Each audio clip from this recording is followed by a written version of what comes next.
Assalamualaikum warahmatullahi wabarakatuh. Alhamdulillah wa syukurillah, kita diperkenankan oleh Allah, kita dipertemukan oleh Allah dalam keadaan sehat walafiat, tanpa suatu apapun, dan terhindar dari mara bahaya, terhindar dari wabah COVID yang mengerikan ini. Mudah-mudahan kalian semua sehat selalu sehingga kalian bisa belajar dengan baik walaupun lewat online, dan doakan mudah-mudahan wabah ini segera berlalu sehingga kalian bisa bertemu dengan guru-guru kalian, dengan teman-teman kalian lagi di sekolah dalam keadaan ceria, dalam keadaan sehat walafiat. Ananda semua, kita kenalan dulu ya. Oke? Perkenalkan, nama saya Maria Ulfa, guru sejarah peminatan. Jadi kalau kalian masuk IPS, kalian akan belajar sejarah dua kali, dan ada 5 jam pertemuan untuk sejarah itu sendiri, yaitu sejarah Indonesia 2 jam dan sejarah peminatan 3 jam. Anda semua, hari ini kita akan belajar tentang manusia dan sejarah. Manusia dan sejarah. Banyak sekali peristiwa-peristiwa di dunia ini, peristiwa-peristiwa sejarah yang melibatkan manusia. Sebenarnya apa sih konsep manusia itu? Konsep manusia di dalam peristiwa sejarah itu adalah manusia di dalam peristiwa sejarah menjadi sentral atau pusat. Ibarat drama atau sinetron, manusialah sebagai pemegang perannya, sebagai tokoh utamanya. Oleh karena itu, manusia sangat menentukan di dalam suatu peristiwa sejarah. Tidak ada peristiwa sejarah di dunia ini yang tidak melibatkan manusia itu sendiri. Contohnya, proklamasi kemerdekaan Indonesia, di sana ada manusianya. Kemudian peristiwa G30 SPKI, ada manusianya.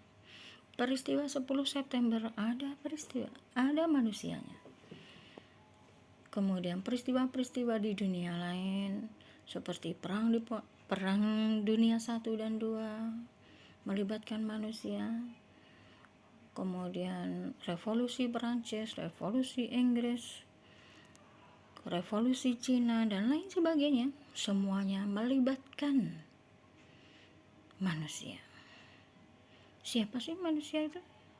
Manusia itu adalah saya, kalian, dan kita semua adalah manusia.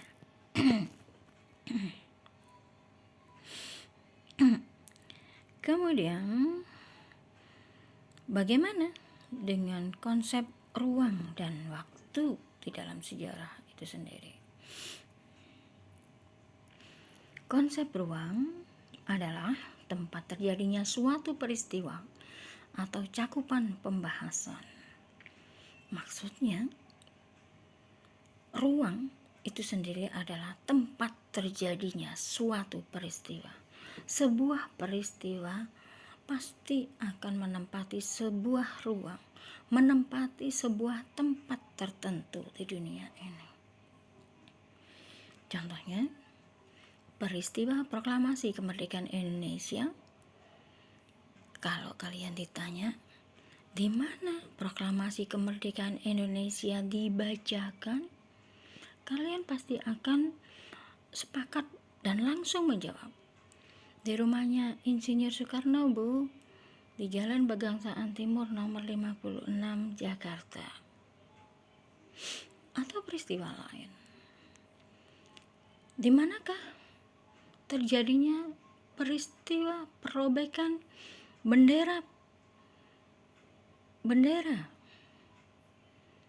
Pasti kalian akan menjawab. Di Hotel Yamato, Surabaya, Bu.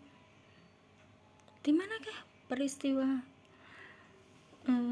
pertempuran 10 November? Kalian pasti akan langsung menjawab. Di Jembatan Merah Surabaya, Bu. Langsung begitu. Pasti dan pasti seperti itu. Kemudian bagaimana dengan konsep waktunya? Konsep waktu yang pertama itu adalah perkembangan. Maksudnya, masyarakat mengalami pergerakan berturut-turut dari satu bentuk ke bentuk yang lain. Jadi yang namanya berkembang itu pasti akan mengalami pergerakan dari satu bentuk ke bentuk yang lain.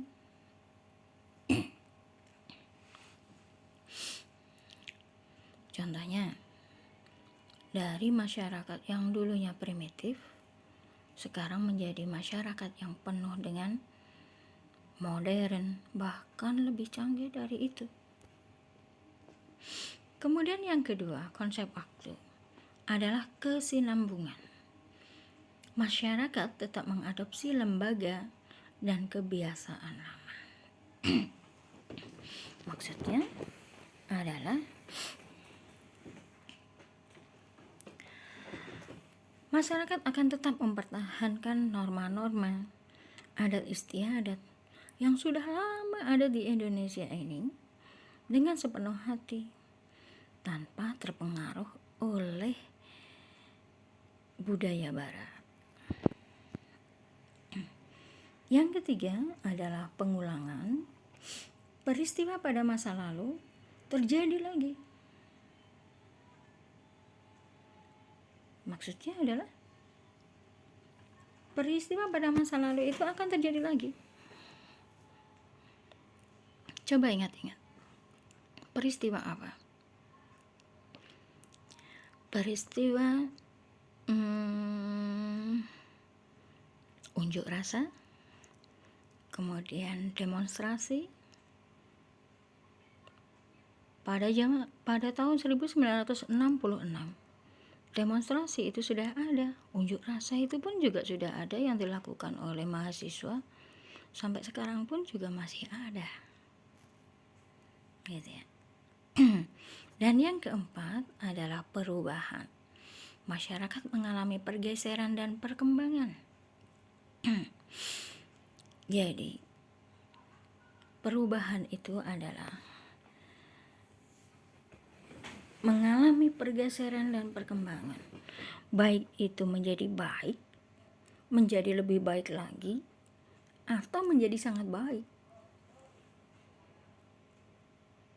atau sebaliknya, dari yang buruk malah lebih buruk, kemudian yang terburuk, kacau jadinya.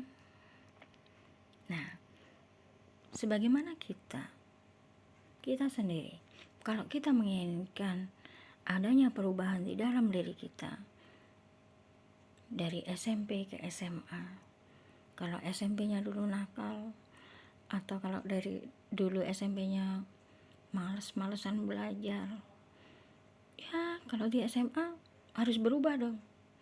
Karena apa? Karena ingin menjadi lebih baik dan lebih pintar, gitu ya. Oke. Selanjutnya, kedudukan manusia di dalam sejarah. Kedudukan manusia di dalam sejarah itu dibagi menjadi dua. Manusia sebagai objek sejarah dan manusia sebagai subjek sejarah. Manusia sebagai objek sejarah hanya bercerita tentang manusia dalam ruang dan waktu tertentu.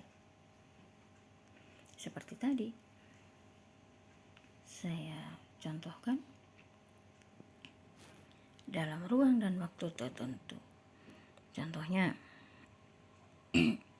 peristiwa proklamasi kemerdekaan Republik Indonesia itu hanya terjadi di Indonesia dan terjadinya pada waktu tertentu, yaitu tanggal 17 Agustus 1945 di rumahnya Insinyur Soekarno, Jalan Pegangsaan Timur nomor 56 Jakarta. Objek sejarah menunjukkan bentuk perubahan atau perkembangan aktivitas manusia dalam dimensi waktu masa lampau. Jadi dari waktu ke waktu, dari masa lampau ke masa kini, pasti kita akan mengalami banyak sekali perubahan. Dari kita misalnya dari TK, SD, SMP, SMA, itu banyak sekali sudah perubahannya. Kemudian yang kedua, manusia sebagai subjek sejarah. Di sini manusia berperan sebagai pelaku sejarah yang melakukan sejarah itu sendiri. Pelaku sejarah merupakan orang yang terlibat secara langsung dalam peristiwa sejarah. Contohnya, Insinyur Soekarno dalam proklamasi kemerdekaan Republik Indonesia. Kemudian Bung Tomo dalam peristiwa pertempuran Surabaya 10 November. Dan lain sebagainya.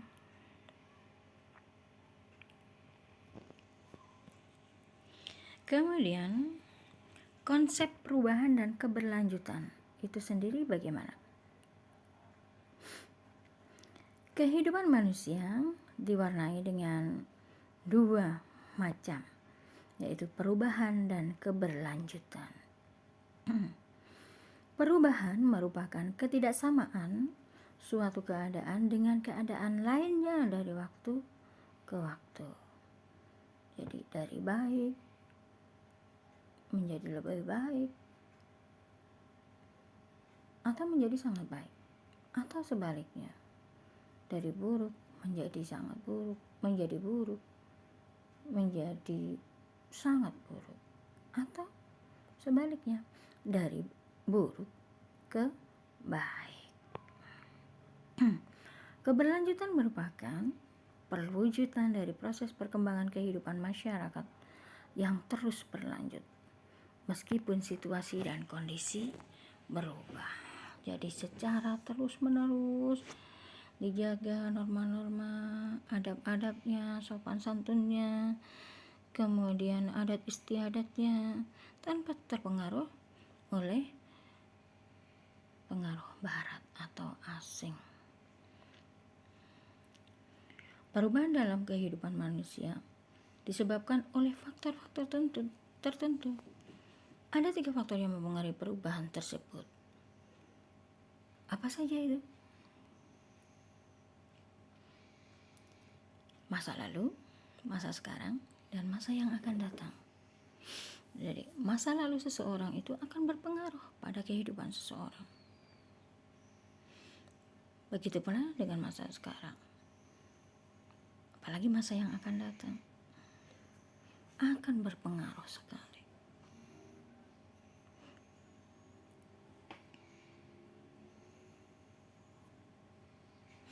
Kemudian kehidupan manusia dalam perubahan dan keberlanjutan. Coba lihat. Ini ada gambar pada tahun 1936 seperti ini. Kemudian tahun 2019 seperti ini. Ini kota mana? Iya. Kedua gambar menunjukkan perubahan dan keberlanjutan. Mengapa? Apa bentuk perubahan dan keberlanjutan yang tampak pada gambar itu? Perubahan yang dialami manusia dalam kehidupan bermasyarakat mencakup berbagai aspek seperti komposisi penduduk, kondisi lingkungan, sistem hubungan sosial, dan lembaga kemasyarakatan. Perubahan ini disebut dengan perubahan sosial. Nah, di situ tampak jelas ya. Kalau di gambar yang tahun 1936 itu kendaraannya itu ya ada apa itu?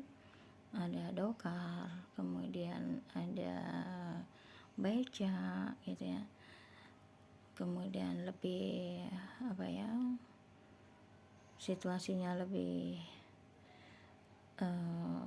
kelihatan sekali kalau masih belum maju gitu ya.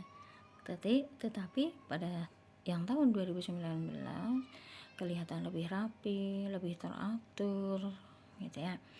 Artinya perubahan sosial memiliki sifat keberlanjutan. Artinya perubahan tersebut tidak terhenti pada satu titik, tetapi terus berlanjut ke tahap perubahan-perubahan lainnya.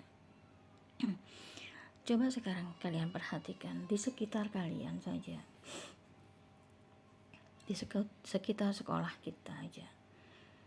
Kalau dulu di sekitar sekolah kita itu masih banyak sekali sawah-sawah gitu ya, masih terhampar sawah yang sangat luas gitu ya. Akan tapi sekarang coba kalian lihat, kalian perhatikan, banyak sekali warung-warung, kemudian ada warung nasi, warung bakso, warung jus, warung apalah gitu ya, banyak sekali. Kemudian ada juga perubahannya itu ada di sekitar sekolah kita itu juga sudah ada perumahan gitu ya, yang dulunya juga nggak ada gitu ya. Oke.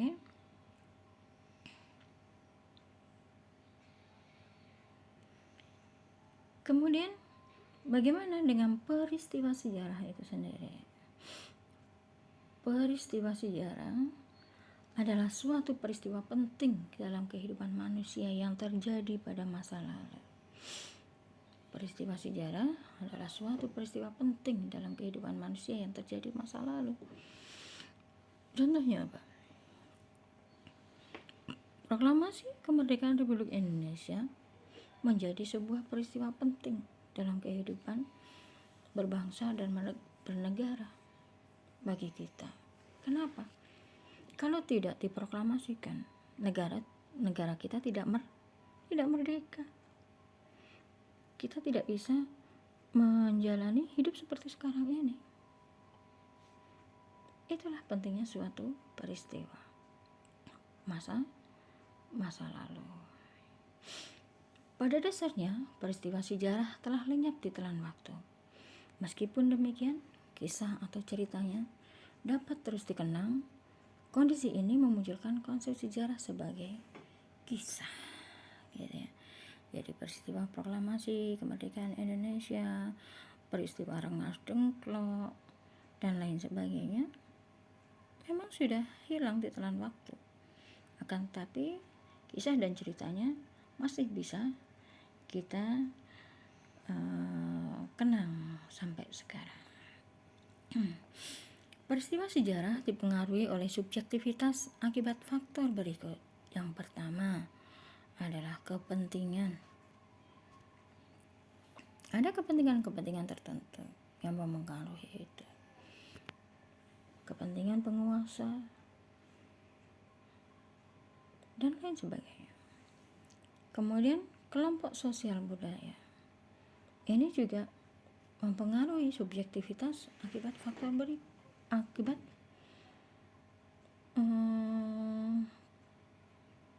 peristiwa itu sendiri. Jadi kelompok sosial budaya seperti adanya pergerakan-pergerakan nasional pada waktu itu, ada organisasi-organisasi sosial seperti Budi Utomo, terus Parindra, Perhimpunan Indonesia, apalagi ya, dan masih banyak lagi yang lain. Kemudian yang ketiga, perbendaharaan pengetahuan sejarawan. Jadi apabila sejarawan itu mempunyai pengetahuan yang sangat luas, maka itu juga akan berpengaruh kepada peristiwa sejarah itu sendiri. Kemudian yang terakhir adalah kemampuan berbahasa. Kemampuan berbahasa itu juga mempengaruhi peristiwa sejarah itu sendiri. Kemudian yang terakhir, nilai-nilai yang dimiliki oleh sejarawan. Jadi nilai apa yang akan dimunculkan oleh seorang sejarawan itu sendiri.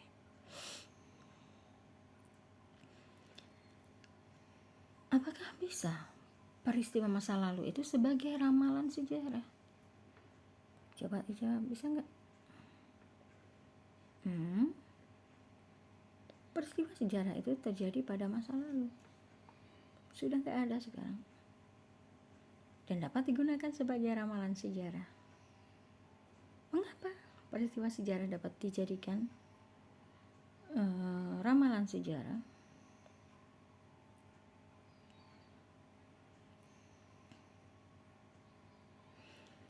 Peristiwa sejarah mengandung banyak pelajaran berharga.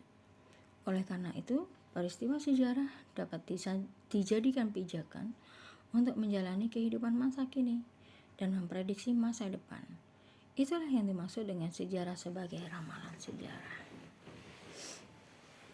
Pernah nggak kalian mendengar kalau orang-orang tua itu mengatakan, oh itu kalau begini itu berarti nanti harus nanti pasti terjadi seperti ini. Nah begitu. Contohnya karena mereka itu sudah berpengalaman gitu ya. Kalau nanti kalian ngebut pasti akan terjadi sesuatu. Nah begitu. Gitu ya. Kemudian apa sih pengaruh peristiwa masa lalu terhadap kehidupan masa kini? Coba dilihat ini ada gambar apa ini ya, peristiwa ini akan mempengaruhi peristiwa kehidupan masa kini. Ini adalah gambar pada waktu Presiden Soeharto menyatakan mundur dari jabatannya dari presiden pada tanggal 21 Mei 1998, dan kemudian muncullah Orde Reformasi itu, gitu ya. Terus apa pengaruhnya? Gitu. Pengaruhnya ya kita bisa menikmati tanpa tekanan, gitu ya. Karena saya salah satu yang yang mendemo Soeharto waktu itu. Setiap peristiwa selalu berkaitan dan berurutan kronologis. Keterkaitan tersebut tidak lepas dari dimensi ruang dan waktu. Oleh karena itu, seseorang harus mampu memahami pembabakan waktu dalam peristiwa sejarah atau periodisasi secara berurutan atau kronologis. Peristiwa masa lalu tersebut berpengaruh bagi kehidupan manusia pada masa kini dan masa depan. Itu ya.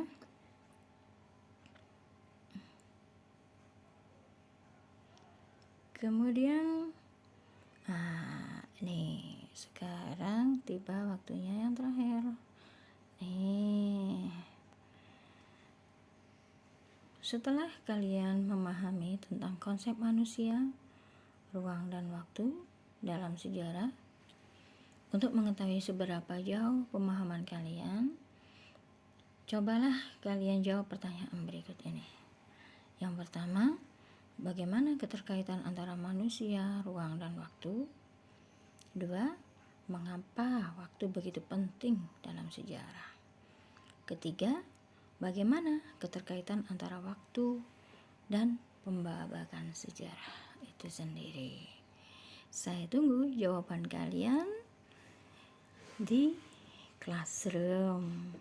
Silahkan dijawab sehingga nilai kalian akan menjadi baik nantinya. Oke. Sekian aja dari Bu Maria, kurang lebihnya mohon maaf. Wassalamualaikum warahmatullahi wabarakatuh.